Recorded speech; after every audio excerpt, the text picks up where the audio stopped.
looking for ways to improve your game. Yep. You know, you're sitting down with the coaches, the performance stuff, you're getting feedback constantly, you're asking questions constantly. Love that.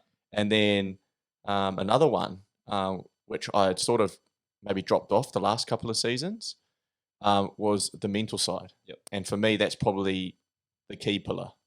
Ties it all in. Dan Hazler, which I'm pretty sure you've had on your podcast. Yep, which I have. Yep. He has unlocked me.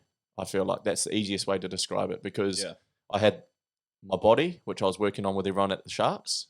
Okay. And then early on in the season, there was a few games there which I struggled, and you remember I copped a bit of criticism. Yep. And I'm sitting there going, Hadn't fired a shot. hadn't fired a shot. But for me, it was more like, I've got the body now. Like, I'm strong. But before you go on, I remember you saying that to me last year. I remember you saying to me, I know that if I get myself on the paddock and I play every game, I know what I can do. And I was like, that's what I want to hear. Yeah. That's the confidence. That's the man. So that's where I was coming from. So start of the year, it was like, okay, I've got my body right. I've done a great preseason. I'm feeling strong. I attacked that COVID break, come back feeling mint, but it's just not quite happening. That's when I started talking to Dan. I think it might have been round 6 or 7 maybe. Just before we went up there to play the Cowboys.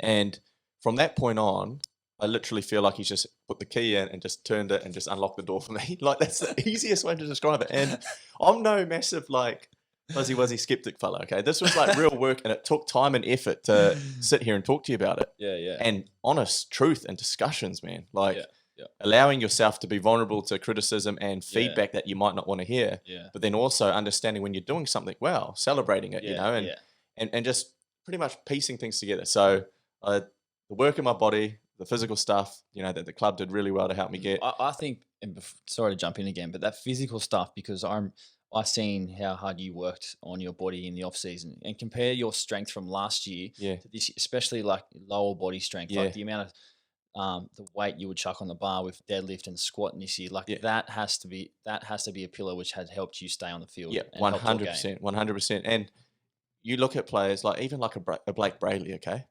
like and even yourself, you know, without being disrespectful, you look at you guys, okay, and you go, he's not the strongest person in the world, you know what I mean?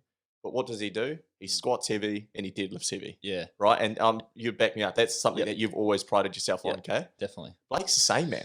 I went and watched Blake bloody deadlift, and I was like, is he really lifting that? So people who might not know, Blake Brayley's probably the smallest in our team. Let's just say he's 83. On it. That's giving him good something. day. Like, he'd be very happy that we're saying he's that weight. But like pound for pound, he's the strongest in our team. Easy. And I walked in there, I was like, man, this guy plays every game. He's so durable. It's because look at the weight he's got on the bar right now. You know what I mean? Yeah.